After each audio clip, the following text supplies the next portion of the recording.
Bonjour à tous et bienvenue sur BTS MUC, j'espère que vous avez tous la forme. Aujourd'hui on se retrouve pour une nouvelle vidéo sur le BTS MCO pour vous présenter les matières générales que vous aurez au BTS MCO en détail évidemment. Donc je vous rappelle que le BTS MCO remplace le BTS MUC et que au niveau des matières générales il y a quelques changements. Donc restez le long de la vidéo pour voir justement ces différents changements. Allez c'est parti, on commence. Évidemment n'oubliez pas de vous abonner pour suivre toutes nos vidéos évidemment et de rejoindre notre espace membre pour gagner du temps et réussir votre BTS, que vous soyez en BTS MUC ou en BTS MCO. Allez c'est parti, on commence. Alors déjà on va commencer par la première matière qui est la culture générale, donc l'unité d'enseignement numéro 1. Donc ça ne change pas par rapport au BTS MUC, c'est exactement la même chose. Alors, l'objectif évidemment du module de culture générale, c'est de développer votre culture générale, mais ça c'est pas le plus important. Le plus important, c'est de savoir structurer, faire un argumentaire, etc. Enfin, structurer un écrit de manière totalement précise. Vous aurez une méthodologie en culture générale qui est importante à retenir. Et donc, vous aurez une partie évidemment synthèse et une partie expression écrite. Donc, le but vraiment de ce module, c'est de vous apprendre à structurer vos idées. En termes d'horaire, donc vous aurez 60 heures de cette matière justement pour chaque année, donc c'est relativement correct. Bon, c'est pas la plus grosse matière que vous aurez, mais c'est pas pour ça qu'il faut négliger, puisque on a un coef qui est important, puisque c'est un coef 3. Donc au final, là, on a moins d'heures que les autres matières, mais le coef est super important, coef 3 comme toutes les matières. En public, ce sera un écrit de 4 heures.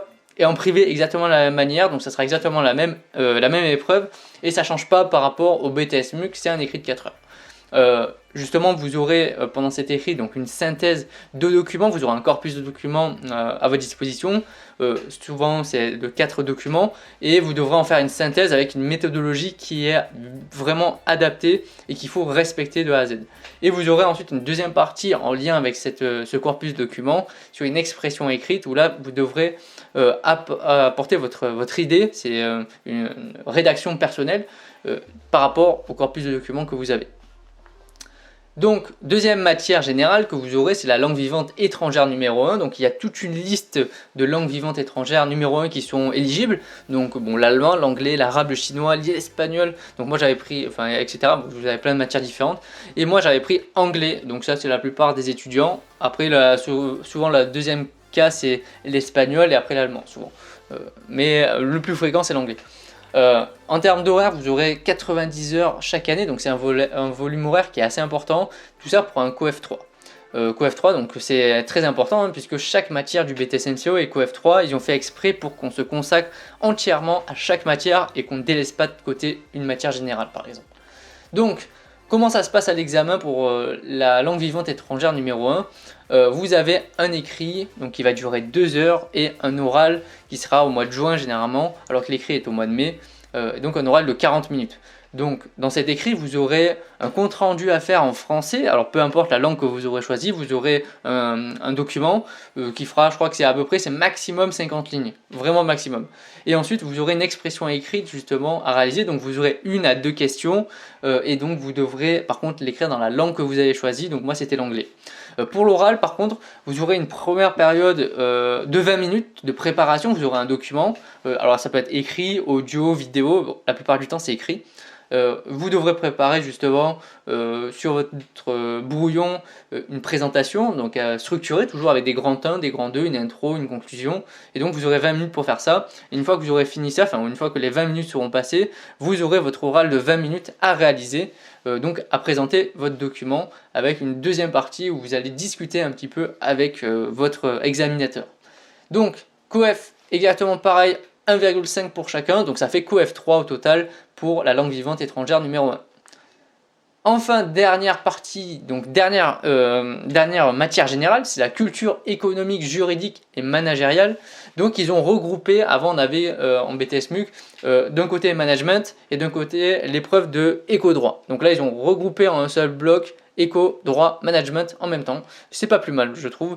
Donc l'objectif c'est de développer évidemment vos connaissances dans ces 3 domaines, en termes économie générale à chaque fois, hein, du droit général, donc ça va être beaucoup du droit des entreprises, des droits des contrats, ce genre de choses, et du management d'entreprise, donc là c'est plus sur du diagnostic, des structures d'entreprise, enfin voilà, je vais vous détailler tout ça après.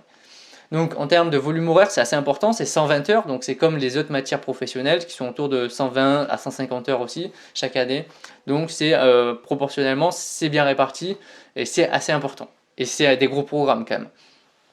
Alors, comment ça se passe à l'examen? Donc pour le public et le privé, ça sera pareil, ça sera une épreuve de 4 heures à réaliser. Donc avec un coef 3, comme je disais précédemment, tous les coefs sont identiques pour éviter de mettre de côté une matière. Et donc justement pour l'évaluation, vous aurez une étude de cas avec des réponses argumentées et structurées à réaliser. Donc une étude de cas, vous allez avoir un cas d'entreprise avec un contexte, vous aurez des documents, des annexes, vous aurez des informations et vous aurez des consignes, des réponses. Vous aurez, voilà, donc un conseil d'entreprise, une base documentaire, donc toute la partie annexe, donc ça peut être plus ou moins variable. Vous aurez beaucoup plus d'annexes en économie par exemple. Et vous aurez une série de questions et évidemment, vous aurez une question à la fois en économie, une question en droit, une question en management. Bon, vous n'aurez pas forcément qu'une question, mais je veux dire, vous aurez les 3 thèmes qui seront traités dans votre cas d'entreprise, ce qui n'était pas le cas pour le BTS MUC, où vous avez à chaque fois 2 épreuves justement pour faire cette matière. Mais bon, ça c'était le BTS MUC, là on parle du BTS MCO. Donc ça sera de cette forme. Donc voilà, j'espère que cette vidéo vous aura plu, qu'elle vous aura éclairci en grande partie sur les épreuves générales que vous aurez en BTS MCO. Donc retenez que vous en aurez 3 différentes avec à chaque fois des modalités d'examen qui sont différentes. Mais globalement, c'est à peu près la même chose que ce qui se passait en BTS MUC. Il y a juste le culture éco, droit management qui change légèrement parce qu'ils ont tout regroupé. Mais en soi, c'est les mêmes programmes, grosso modo, c'est les mêmes programmes, les mêmes idées à retenir et les mêmes méthodologies à appliquer. Donc il n'y a pas de gros changements de ce côté-là, ne vous en faites pas. Vous pouvez aller voir déjà nos précédentes vidéos sur l'éco, droit, management, la culture G et l'anglais sur nos différentes méthodologies, ça fonctionne tout à fait. Sur ce, on se retrouve très bientôt pour une nouvelle vidéo, portez-vous bien et n'oubliez pas de vous abonner à la chaîne pour suivre toutes nos vidéos. Allez, bye!